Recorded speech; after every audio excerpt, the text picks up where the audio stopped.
In 2022, this was really the start of the Luz Foundation because I found myself stood on a cliff and contemplating jumping off the cliff. So I had had enough. I'd come to the end of what I believe was pain and wanted to, end it.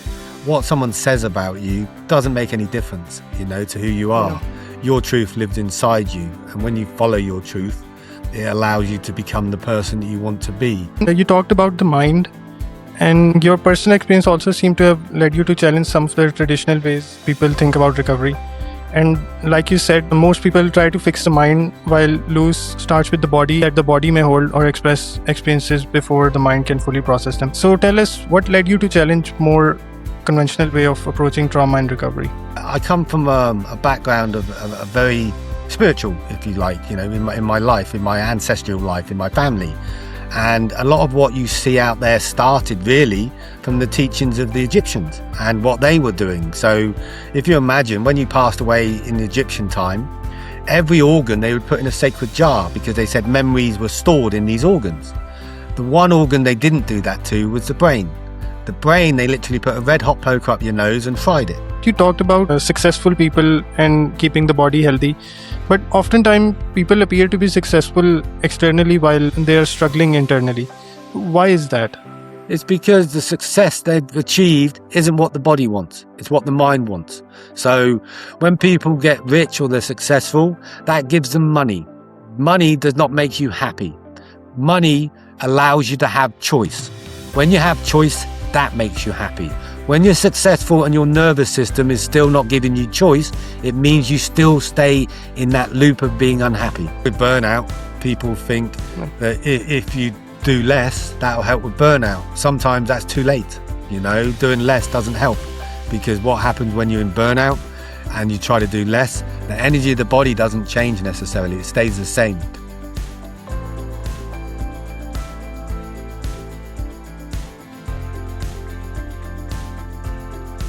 Hello everyone, and welcome to another episode of The Founder's Instinct. I'm your host Shaheer Khan. In today's conversation, we'll be looking at resilience, trauma, nervous system regulation, mission-driven entrepreneurship, and what it takes to turn deeply personal experiences into work designed to support others. Our guest today is the founder of the LUOS Foundation, and his work centers on body-first approach to recovery and personal transformation, particularly for founders, high performers, and individuals navigating trauma, burnout, or disconnection. It is my great pleasure to welcome Mr. Mark Young. Thank you for joining me. How are you doing today? Oh, I'm doing great, thank you. I'm blessed to live in the joy and the bliss of my cells and organs. So I don't have bad days, I just have bad moments every now and again. Yeah, that's a great approach, Mark. Okay, Mark, I'm really looking forward to this conversation because your story sits at the intersection of personal resilience, entrepreneurship, and purpose. While a lot of founders build companies around a market opportunity, your work appears to have emerged from experiences that affected you personally and changed the direction of your life. So before we discuss LUOS approach itself, I think it's important to understand the journey that led you to create LUOS Foundation. Yes, the Luz Foundation was brought about because of my trauma in my life and how I had to heal myself. It really, I could go on for hours about my childhood and what happened, but in 2022, this was really the start of the Luz Foundation because I found myself stood on a cliff and contemplating jumping off the cliff. So I had had enough. I'd come to the end of what I believe was pain and wanted to, end it. I was lucky enough for experiences that happened that night to change who I was. And it's like, if I share this, I still don't know to this day how this happened, but on the way to there to do this, I stopped at a shop, and in the shop, my thought was to walk into the shop and buy a bottle of Jack Daniels because, that would help me jump. And when I went in the shop, that was a thought in my head. As I came back out in the shop and got in my car, I had a can of Tango.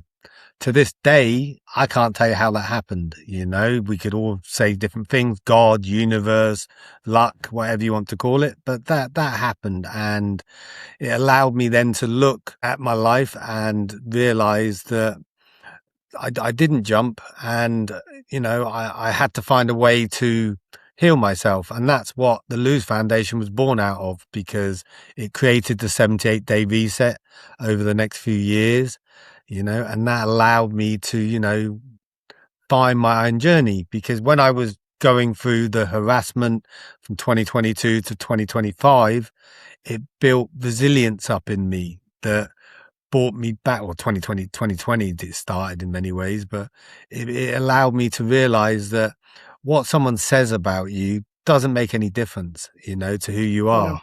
Your truth lives inside you, and when you follow your truth, it allows you to become the person that you want to be. And because I had experience going through AA, when I was younger, I knew that if I helped someone else, it'd help me.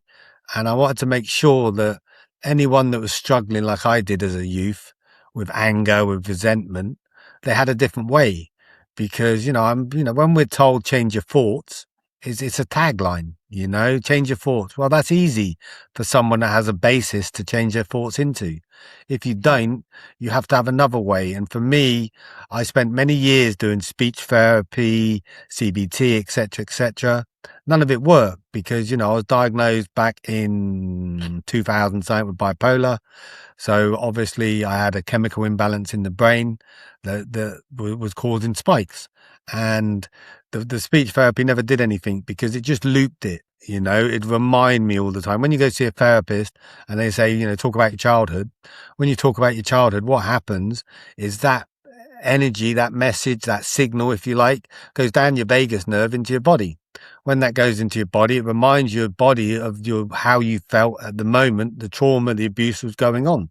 That then makes the body loop straight back up that signal to the brain. Then the brain goes back to the filing cabinet of memories of when that trauma happened.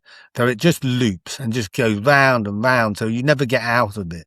That was my experience, and people that I help now, is their experience, because PTSD is part of that, is looping the message back and forth from the body to the mind, because, the body leads the mind.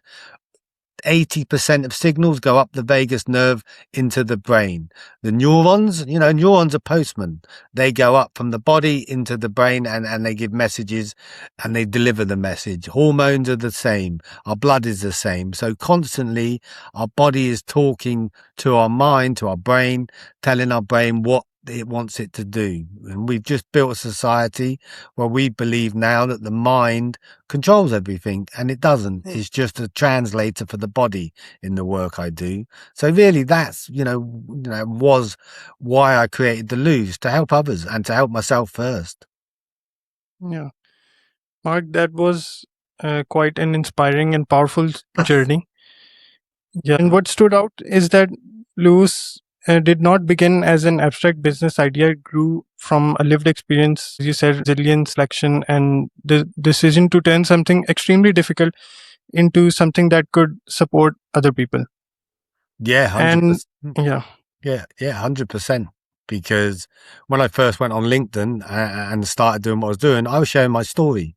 And, that's all I cared to do, to share my story, to help one person, to bring them something new. And like you said, Luz grew out of that. Yeah. And you talked about the mind, and your personal experience also seemed to have led you to challenge some of the traditional ways people think about recovery. And like you said, most people try to fix the mind, while LUOS starts with the body and the idea that the body may hold or express experiences before the mind can fully process them. So tell us, what led you to challenge more conventional way of approaching trauma and recovery? Well, it was mainly, because it wasn't working on me, and I wanted to find a different way. And also I started researching and looking into what was out there in the white papers, etc. But I come from a background of a very spiritual, if you like, in my life, in my ancestral life, in my family. And a lot of what you see out there started really from the teachings of the Egyptians and what they were doing. So if you imagine, when you passed away in the Egyptian time, every organ they would put in a sacred jar, because they said memories were stored in these organs. The one organ they didn't do that to was the brain. The brain, they literally put a red hot poker up your nose and fried it. that made me started looking at different parts of that. And then the research out there, the science, that started backing this up, because, they're doing lots of research in science where they're now showing that the body is really much more important than we have ever thought. The stomach is like the second brain. The heart has a second brain in it. Both parts have neurons in it. So it led me to start realizing that if you take the energy out of the cells and the organs, the mind literally has to follow that. Your thoughts have to change. And when I did the reset myself and went through it each day, my thoughts were changing. They just changed naturally, because when I was younger, I had 3 thoughts that used to be in my mind. The first one I couldn't share with anyone. It was horrible. The second one was slightly better. I could probably share it with some. And the third one was the one that could share with people. Whereas now I only have 1 thought, because I only have 1 signal going up through my body. So this is what led me to looking at why, if you have the body and heal the body, the thoughts change. That's just how science is catching up to. The ancients used to teach that. Look inside, change who you are. Buddha talks about life force. We all have a life force. It's very powerful, but we spend so much time with our listening to our minds, spreading it out everywhere, that when we want to focus on what we need to do, there's nothing left. The people that are successful in the world, they focus in a very positive way on what they want to achieve. They don't worry about what the next person is doing or what necessarily is happening in the world, because we can't change that. We all want a better world, but the more I worry about wanting a better world, I can't make my world better. It will just stay the same. Yeah. And you said the body has memories and the body remembers. What does that mean in practical terms? Well, in practical terms, if you have a traumatic childhood, what happens is your nervous system, your fascia as well, your cells, they learn to grow up in a certain way to hide fearfully of who you are, So what happens is the nervous system, the fight, flight thing, which, Stephen Porges talks about, that you learn that as a child. So your nervous system doesn't change when you get to an adult. So what happens is my body will react the same way as an adult as a child, but the signal that goes up to my brain gets interpreted differently depending on my brain, on my mind. So the body stores all this, stores it in there. In Japan, they're doing research where they proved that if I cry happy tears, it has different nutrients in it than if I cry sad tears. Crying is a way of the body to release this energy, because, our stomachs have so much power inside them just because of the acid and the way the lining is. So it allows the energy to go up correctly to our minds. It's just an amazing thing, the body, really. It leads the mind in many ways. The mind is connected to the body, but the body is connected to spirit. And for me, the reason I called the foundation Luz is because it's very simply, Luz is soul in a mirror, and we live in a backwards world. So when I see out there, mind, body, spirit, I always find that's backward, because when you treat the spirit, the body follows. When the body follows, the mind falls into place. That's really where the emotion is stored, in our cells, in our organs, because as a human, that's how we recreate each other. We do that by passing on through generations the information. That means we're also passing on that energy, that stress, that trauma into our children, into the next line of who we are. I had a company reach out to me about stem cells and was asking me, when they do treatment on children with autism, they get great results. When they do the same treatment on adults, the results aren't so good. And I explained to them it's because, a stem cell is an architecture of the body. When you put that into a child, the child's body recognizes exactly what's happening and can bring out the exomes, the T cells, and heal the body. When you do it into an adult, because of the stress, life, what's happened, it's changed. The body's not the same anymore. So what happens is they can't send out the exomes and T cells, so it doesn't do the healing that it's meant to.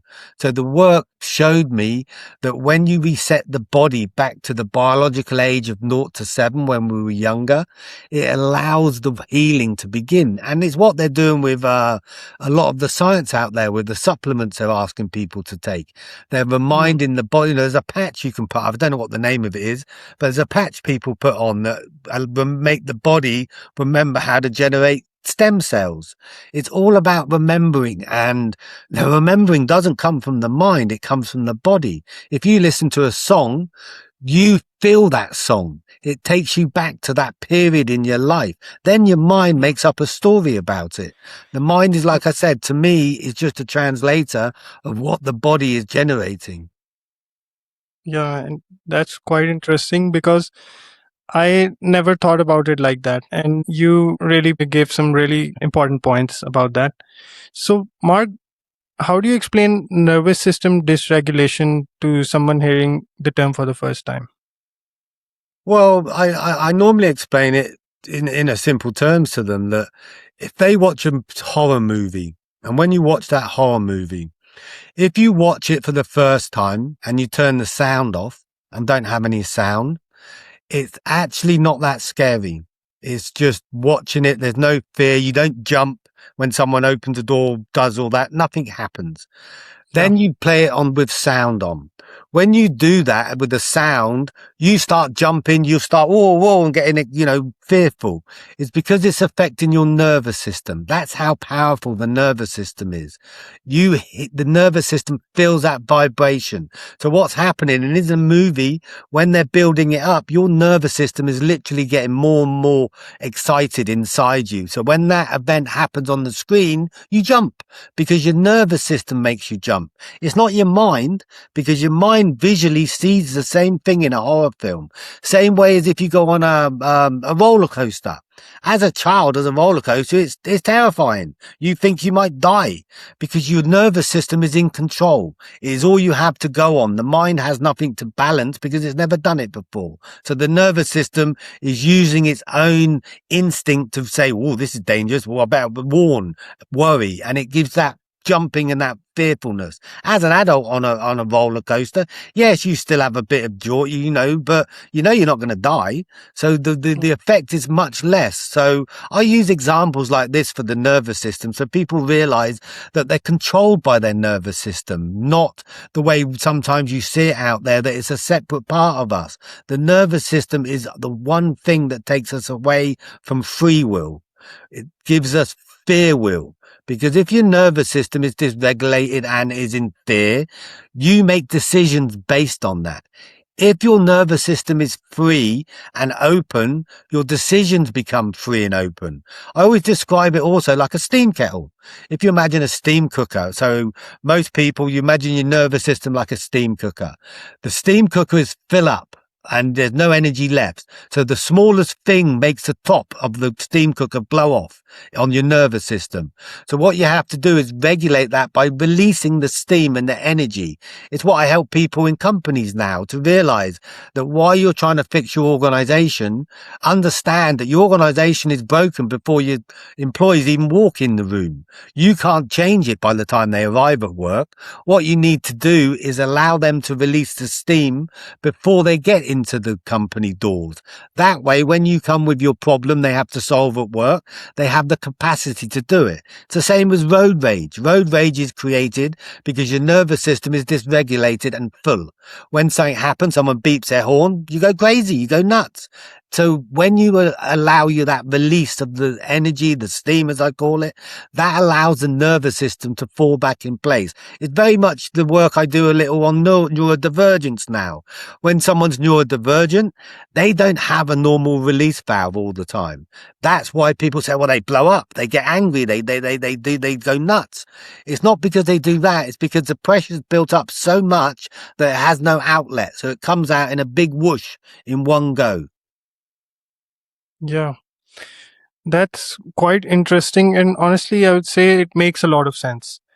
And yeah, you're doing great work, Mark. And that brings us to the system you developed through Luz Foundation. Your work brings together nervous system regulation, emotional memory, internal rhythm, and a structured recovery process. For someone hearing about Luz for the first time, what is the 78-day reset and who is it designed to support? So the 78-day reset is designed to support everyone really, but more specifically, it's for people that have suffered trauma, stress, or are close to burnout. Because Yeah. what it does, over those 78 days, you go through one organ a day because we have 78 organs in the body. Each day you look up the organ, you see how it works, and you feel it, you touch it. We also use each day, I use mirror rituals. The reason I use mirror rituals is when you look into the mirror, it allows you to look deeper inside you. It allows you to have that affirmation with yourself. I also use candle rituals. I use these because when you stare into the flame of a candle, it works very similarly to EDMR. It's not the same, but it has similar effect because it disconnects your brain. So it allows that. I use tonal work because there's so much research out there at the moment, because that, just step back. That's what the reset is based on.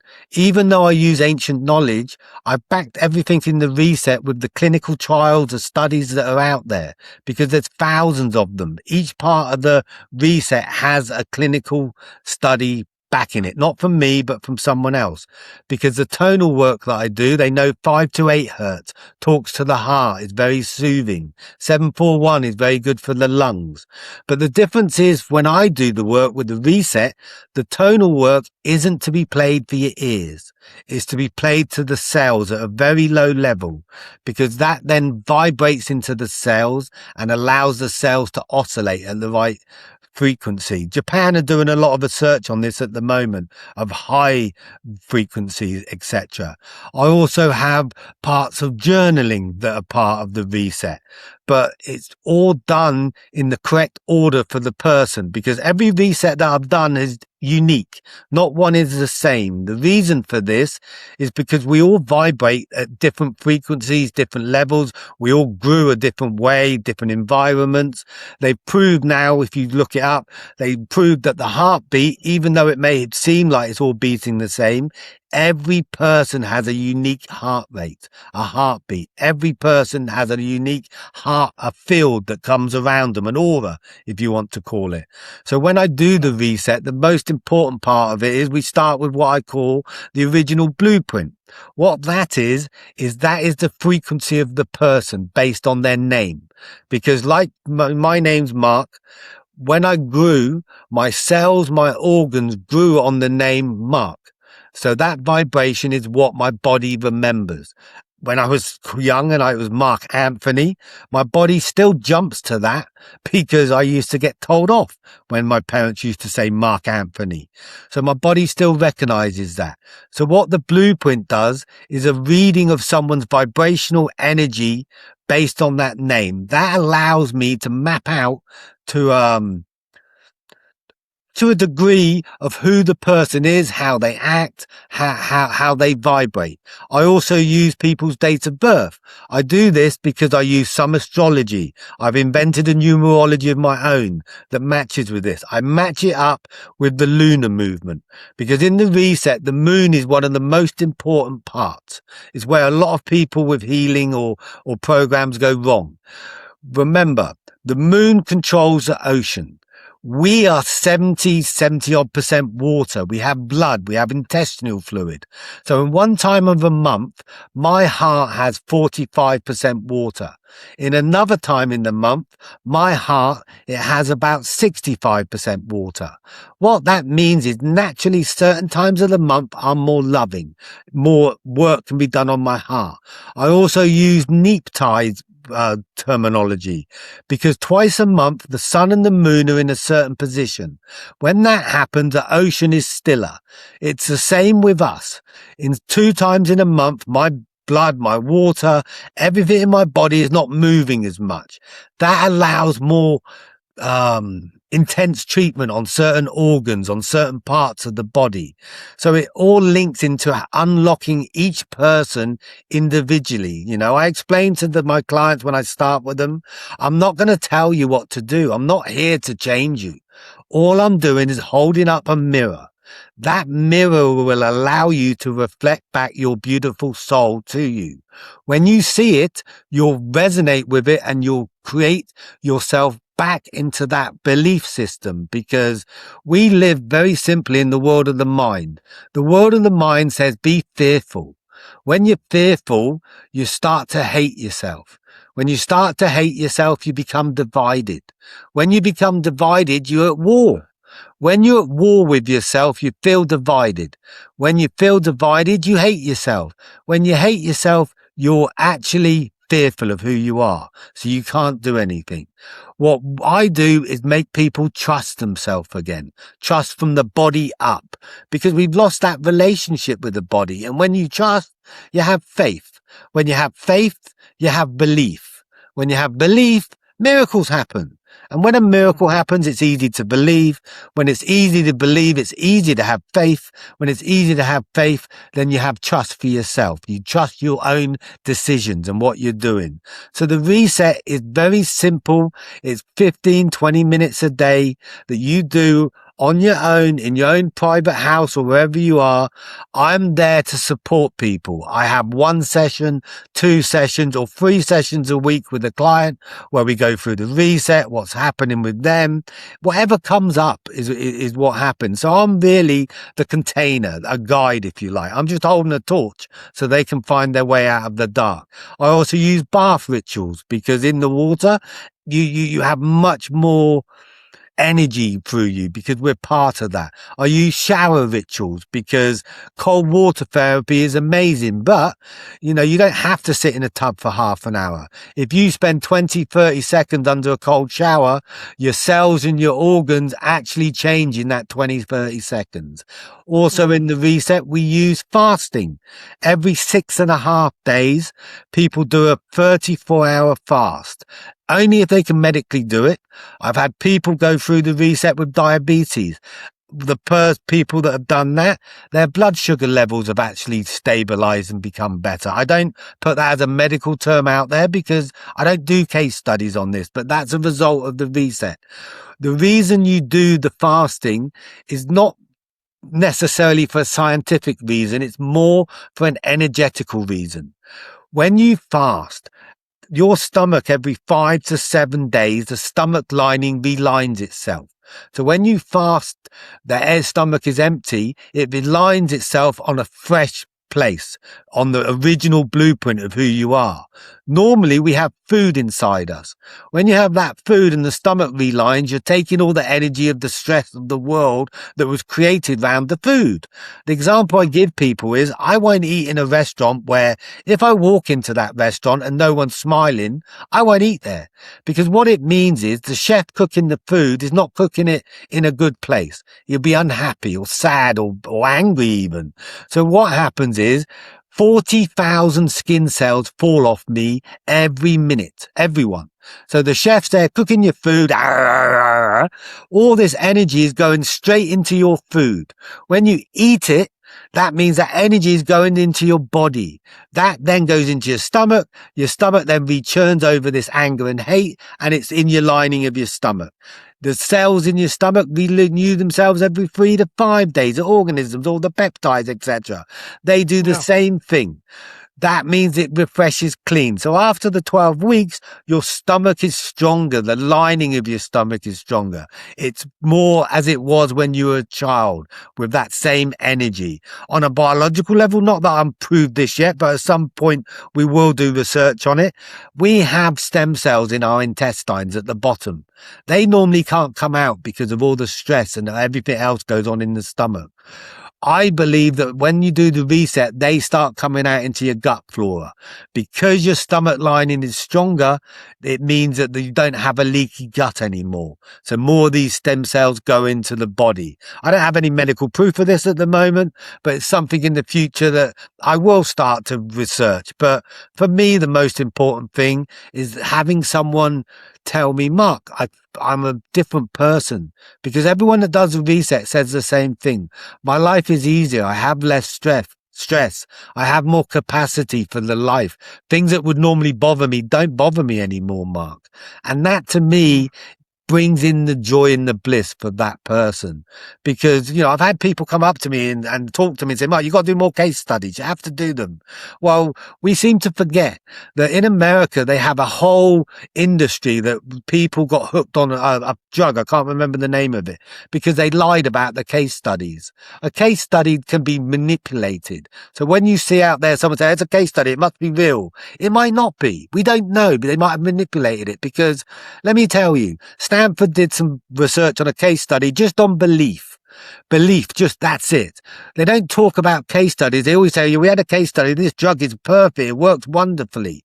But in a case study, they have to also give half or a certain amount of participants a placebo effect. Nothing, in other words, a sugar pill or saline. What they don't actually produce is they don't never tell you how many of them get better. Because, a lot of them get better too. Because when you believe you're going to get better, something miraculous happens in your body and you do heal. There's many people out there, there's a lady I did a podcast with that healed herself of cancer just by belief, So case studies are good, but they're not the end and be all of everything. Human to human contact, someone telling you their story, how they healed, what happens to them. For me, anecdotal evidence is much more important. Yeah, I completely agree with that. The first part, you said that you are what you eat and you start to become what you eat. So that's a very important point, that you should eat clean food and also the food that will benefit you in the long run. And what you said about belief, I agree with that as well. Belief can do wonders. And maybe just all it takes is to just believe in yourself and you can achieve wonders. So, Mark, does this process adapt to different people and circumstances? And what kind of results do participants hope to achieve? So the results are people just feel better. They lose their stress. Like I said, Steve, who did it, had diabetes. And he used to always have his sugar glucose level spiking. Since going through the reset, that doesn't happen anymore. He doesn't have that spiking of his glucose. His life has slowed down. People's lives slowed down. They find more time for family, for friends, for sitting in nature. Because we built up a system where bodies are going so fast. I've had a doctor that used to have PTSD that no longer has this energy or problem. People with trauma no longer have that trauma. They still have the memory of the trauma, but they don't have the emotion because it's stored here. So it means that when they think about the trauma, it doesn't trigger them, as people would say. It doesn't happen. It allows people to do more in their work, have more capacity. It's just a way to free people up. Everyone had an individual journey through the reset. So not one person gets exactly the same as the next. But the one thing that's gone through everyone is everyone tells me that they have a better understanding of who they are. They have a better relationship with their body, and they also have less stress. That is the biggest one, I think, for most people. They're not stressed with life anymore. They can handle problems much better. If something happens, it's much easier. And also, their people around them improve and get better. The reason for that is, as humans, we connect from body to body. When I'm talking to you now, even though I'm using my mouth and my voice, our organs, our cells are connecting as a nervous system, as a fascia. That allows us to have that connection. How often do you walk in a room? When you walk in the room, as soon as you get in there, you feel calm. It's because the people in the room, the person is calm. Why are there people like, I can't remember his name, Anthony Robbins, I think his name is. He has this motivational because he has an energy that people connect to his nervous system, not just his words. We can use the World Cup at the moment because it's on. Look at what happens in the crowd. That doesn't happen because of the words. It happens because you have 40, 50, 60,000 people all with the same energy of their nervous systems. That creates that intensity, that energy. It just changes who they are. So the reset is just a way for you to remember you're a beautiful, beautiful person and deserve to live in bliss and joy. Yeah. And what I find valuable about the 78-day reset is that people dealing with burnout, trauma, or overwhelm can often feel unsure where to begin. So, having a process may make the journey feel more manageable. Very much Yeah. so. And because it's not about thinking, it's not about force. It's not about you have to do this, determination. It's just very simply follow the rules, well, not rules, guidelines of the day. Follow those. And over the 78 days, you slowly change. You slowly become a different person. If I was talking about science, obviously I suspect there's a part of neuroplasticity in there because you're doing certain actions for them 78 days is rewiring your brain as well and changing Yeah. the way that your brain is operating. That in itself, I think, is part of it. But because you don't have to do this practice for hours every day and to feel better. It's just very simple things. Each individual part changes the pattern of how your body operates. Yeah.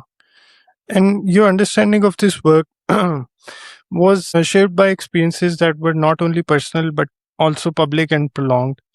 You talked about the sustained online harassment, false accusations, legal conflict, and having to rebuild afterwards. And these circumstances can affect somebody's identity, even their confidence, relationships, and even their sense of safety. So, how did those experiences shape the leader and founder you are today? They made me resilient. They gave me some strength that I never knew I had because when I was going through that period, it's anyone that goes through it, they understand that it's like living in hell because you know who you are. But online, what happens is if one person makes up a lie, if they've got 10,000 followers, some of them followers will follow the lie. Then when the next Yeah, person comes along, they say, well, look, that 20 people, that 50 people says this person's a bad person. He must be a bad person. Then what happens is the more you defend yourself, the more the people say, well, if he's defending himself, he must have something going on. There must be something happening. And I had no experience of online back then. And I defended myself rigorously because, when someone calls you names and a crook and it's a lie, it's bizarre. And the most bizarre thing for me was in 5 years of being called a crook, not one person ever came forward to say I took money. You know why? Because I didn't. It didn't happen. But people would still come there and call you this and that. The lawsuit happened because I can't talk a lot about it because I'm under a gag order. But the lawsuit happened because what happened was someone made up a lie, someone believed it and took out a lawsuit. In America, you need 470 odd pounds and you can sue anyone for any reason. Unless you know the law and how it works, you don't know what you're doing. So for over a year, I represented myself and did the best I could. And I managed to get a settlement out of it and get where I needed to get to. But it made me resilient. It made me realize that if I know who I am here in my heart, yeah, it doesn't matter what someone else says because I know who I am. And that allows me then not to have to prove who I am because people who know me, that meet me, that work with me, they know who Mark is. And that's really what that taught me because, I nearly lost my wife. I nearly lost a lot in that period. And it's only by, some could call it the grace of God, I guess, that I managed to find the way through it. yeah. I imagine it must be difficult because it's not easy to continue functioning with such kind of a pressure on your head. So did that experience change the way you trust people or trust others? No, not really, because it's a matter of what it did do. To be honest, what it did do is it gave me more. We talk about instinct and the stomach, so it gave me Yeah, more of that. So what it did is, if I meet someone and my stomach starts churning up, doesn't mean I won't distrust. I won't trust them. It'll just more mean they're not maybe for me, and maybe I shouldn't be talking to them or in business with them, whatever it may be. So it taught me that. But I know that all humans, doesn't matter who they are, they could be the horriblest person in the world, all humans at the base level have this beautiful soul in them. That's how we're created. The person with the harassment, I have no hate for him anymore. I don't care. It's not relevant anymore. So trust, just, if you mistrust everyone, you're only hurting yourself. There's an old saying that if you try to hurt someone else, you resent someone else, you're angry at someone else, you're only drinking the poison yourself, because they don't know. And if you live in that anger and that hate, eventually you will become that anger and hate. So I tell everyone, what, you'll see me on LinkedIn, you always see me saying it, I drive people nuts sometimes. Be kind to yourself, because when you're kind to yourself, the mirror will reflect back that kindness. And it's the same way that if you have that hate in your heart or that mistrust, that eventually everything you look at will be untrustworthy. So for me, I take everyone as someone as a beautiful soul. And if I have an energy that's not the case, then I won't deal with them. But that doesn't mean I'll hate them. Because as soon as you Yeah. hate, you're creating that in your own energy, in your own cells and organs. So it's important to love everyone. I always put it down to like family. Everyone has a family. Everyone loves their family. But there's some people normally in your family you don't like as much. And you don't like as Yeah. much as some of the others. But you'll always love them. We are all the human family, all the same. Sometimes I wish that we'd walk around with no skin and have all our organs on the outside. Because if that happened, we'd all look exactly the same. So there would be no reason to treat someone differently. Yeah. Mark, I completely agree with what you said, that when you dig a pit for someone, it's in your mind, and the only person in that pit is yourself. So you're just torturing yourself. He doesn't even know that you're angry with them or that you hold resentment for them. So the only person you're hurting is yourself. I completely agree with that. And I appreciate you openly speak about the chapter. It takes courage not only to survive an experience like that, but also to examine it honestly and use what you've learned to support other people. Turning a deeply personal mission into an organization creates an entirely different set of challenges. Which brings me to my next question. What have been the biggest challenges you've faced while turning your personal mission into a sustainable and scalable organization? Oh, the biggest challenge really is me.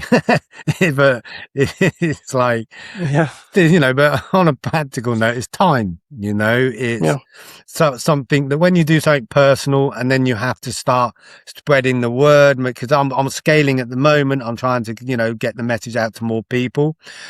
For me, the most important part of that is staying authentic, not becoming something that becomes too generic. And because, like I said, each individual reset is unique, it takes time to expand in that direction and to have the message go out to more people. So for me, it's learning to have people around me that I can have follow my message and do the same energy that I do, rather than just having it grow just because I want to make more money or I want it bigger. It has to grow in the way that it was created, and it was created from organically from an energy of turning pain to purpose. So that is the energy I want to put out as it grows. That's really the biggest challenge I've found up to now. yeah. And you talked about people following your message. So, was it difficult to explain the Lewis approach in a way people immediately understood? Yeah, in the beginning, because I'm very blunt when I start with people. So the first line you'll get out of me mostly is cut your head off. Not literally, obviously, but cut your head off, forget your mind. And Yeah, this is a body first approach. When I have people that say to me, I've been thinking, I say, well, I'm not listening, because thinking isn't how you fix yourself. Feeling, don't think, feel. As soon as you yeah, feel, it makes it easier. What's been nice over the last 3, maybe 6 months is the world has come more to my way of thinking. If you look out there now, a lot more people are talking about the nervous system, about fascia, about the body. In Alzheimer's, they're saying for an Alzheimer's patient, it's good for them to walk for 20 minutes. It helps a thing, because for me, we work a bit like a shaker watch. If you stop shaking the watch, then it stops ticking. We're the same. The more you shake the watch, the more the brain keeps working, and the more it allows. So I don't have a hard time explaining the 78-day reset, because it is quite simple. You have 78 organs. Fall back in love with themselves, fall back in love with the body, start building a relationship back up with your body. Yeah. Because when we were around 500 years ago, the body was all that we had, because we used our instinct. We had much heightened instincts. Now, because of technology and the way we live, we've lost that instinct, that what we used to have, and we use more of our brain. So I tell people to, don't take your phone to bed, turn it off, have time in the garden. One of the best things you can do is stand in the dirt for 10 minutes every morning.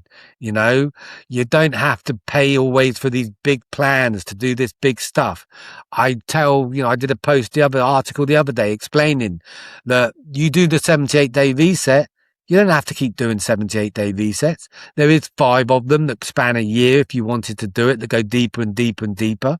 But the first reset is enough for you to heal yourself and find your own energy of beauty in the world. And when we change, imagine, the questions, the 78-day reset is very simple.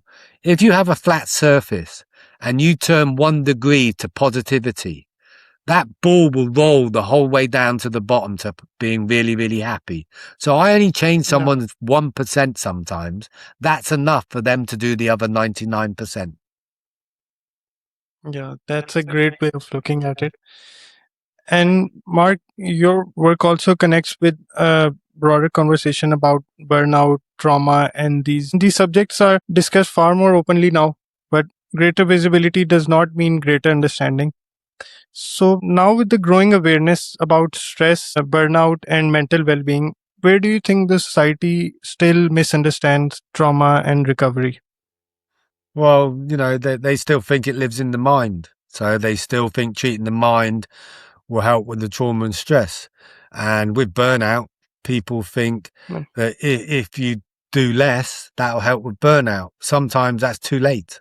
Doing less doesn't help, because what happens when you're in burnout and you try to do less, the energy of the body doesn't change necessarily. It stays the same. Then it will loop a message up to your mind and create more stress in your mind, because you're not doing anything. Because we've been taught, we can achieve anything. If you keep pushing forward, you can achieve your goals. You can't. It's not true. You achieve your goals through the capacity of your body.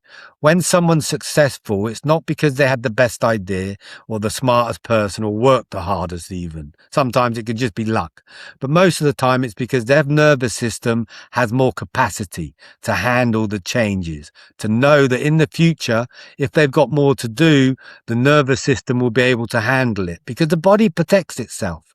So what happens is, if your body is under stress and it knows it's under stress, it will send up a signal to your mind that will make it difficult for you to get to your goals, to achieve what you do. Something that people do a lot.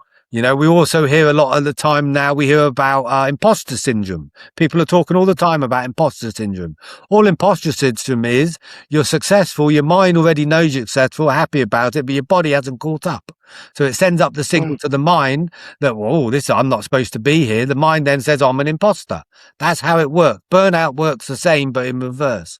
So for me, we've got to start really treating the body, not just superficially using taglines like nervous system, fix it, and everything. When people say that, they still use the brain, because they say, well, you have to meditate. Well, meditation doesn't really work for the body. That's for the mind. In the work I do, there is no meditation. Doesn't exist, because I'm not treating the mind. I'm treating the body. You know, when you do the reset, you don't have to meditate anymore because your body is always, always, always meditating. Your mind is always meditating because you're relaxed, you're calm.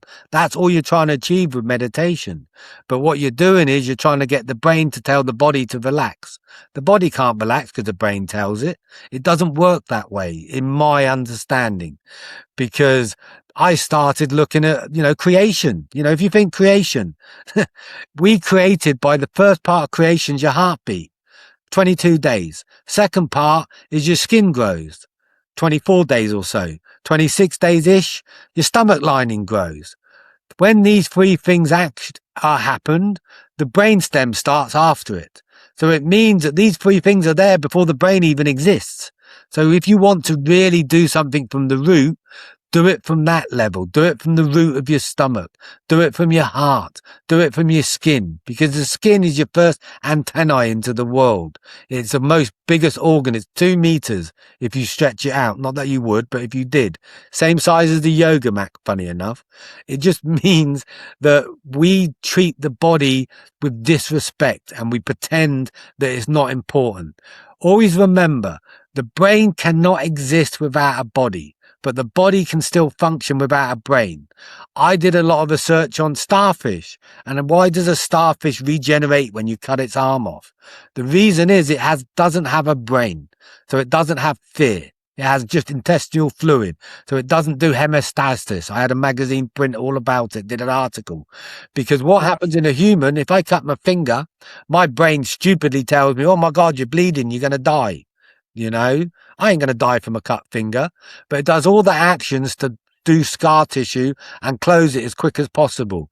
If it allowed the different cells of the body to go into what would be called chromatolytes, I'm not good at pronunciation, chromatolytes, it would mean that my thing would actually regenerate. So a lot of what you're seeing out there at the moment when they're talking about regenerating the cells, this is what they're trying to achieve. They're trying to get the cells to go back to this level to regenerate themselves. But you don't have to do that by lots of medical stuff. You have the ability to do it yourself just by doing some very simple actions each day that are unique to you, that aren't a plan that was given to you over by someone else. Because the same way as if I try to open a safe with the same code, you can't open that. We're the same as a human. You have to go through each gate, each organ for what is your own personal vibration. Mark, you talked about successful people and keeping the body healthy, but oftentimes people appear to be successful externally while they are struggling internally. Why is that? It's because the success they've achieved isn't what the body wants. It's what the mind wants. So when people get rich or they're successful, that gives them money. Money does not make you happy. Money allows you to have choice. When you have choice, that makes you happy. When you're successful and your nervous system is still not giving you choice, it means you still stay in that loop of being unhappy. Yeah. And for the people in corporate sector, what do organizations usually misunderstand about supporting employees experiencing burnout? I think they try to make the workspace better and they try to find ways to make that space better at work. But the burnout is happening before they've even arrived at work. So, the best thing you can do for an employee in burnout is instead of coming to work at 9, let them come to work at 10 so they're not stuck in the rush hour. Allow that extra hour for them to have a morning where they can regulate their body a bit better. Give them that space, because burnout is something that is, when you're in it and it happens, it's very difficult to deregulate the body to get yourself out of it. And organizations try more now to help, but it's more about take a week off. If you give someone a week off, they're going to sit at home in the burnout. They're going to loop from the body the same energy up to the mind. It's going to create the situation where they feel even worse, because the mind is going to then create the story telling them, well, if you don't go back to work, you're going to lose your place on the ladder. So that actually creates more stress for them and just creates more journey upwards, because the mind loves to predict the future, but it can only predict the future based on the past. Yeah, that's interesting. Mark, we're just around the end now, and I would like to bring the conversation back to the person who may be listening while going through an extremely difficult chapter of their life. So, looking back at everything you have experienced, what advice would you give to someone currently going through one of the hardest periods of their life? I think the advice I would give is there's always hope, always look for that little bit of hope because whatever it may be, and know that everything can change. We move like waves in the ocean, backwards, forwards, backwards, forwards. If you're on that backward period and everything's going wrong, it will change. It will get better. If you're at the end and you want to, like me, stand on that cliff, I'm the person that was that close. Now I live in joy and bliss. You can have the same. I haven't done anything amazing. I'm not someone that's an amazing, I'm not amazing. I'm not a guru. I'm a normal person that realized if I find the vibration between the sun, the earth, and that energy, then I can find joy and bliss. So look for that bit of hope. Find it. When you feel it, wherever it comes from, someone can give you that hope. You can have it over here, a friend, a family member. But just look inside yourself for that bit of hope and realize the most important part, you're worth it. Love yourself unconditionally. Find that love for yourself. Because for me, the hardest part of my journey was to forgive myself. When I forgave myself, everything changes. People can always forgive you, but forgive yourself for whatever the action is, because whatever you're going on, it can change, and you really are a beautiful person and worth it. Yeah, that is a powerful place to end the podcast. Mark, this has been a deeply thoughtful and inspiring conversation. And what stood out to me is that resilience is not simply about pushing through difficult experiences. It is also about understanding what those experiences have changed within us and rebuilding deliberately, and also finding a way to move forward without being permanently defined by the past. So that was really amazing. I thank you for that. Thank you. Thank you. Yeah, and I also appreciate the honesty with which you have shared your journey and the realities of turning lived experiences into an organization. I wish you the best of luck. Thank you. I appreciate that. And, that's part of my journey. There's no such thing as fear or being scared, because if you speak your truth, doesn't matter. There's nothing harm can ever come to you. Yeah. Thank you again for joining me on the Founders Instinct. And to everyone listening, thank you for tuning in. Follow the Founders Instinct for more honest conversations with founders, CEOs, and operators on what it really takes to build, lead, and scale companies. Mark, thank you again. Thank you.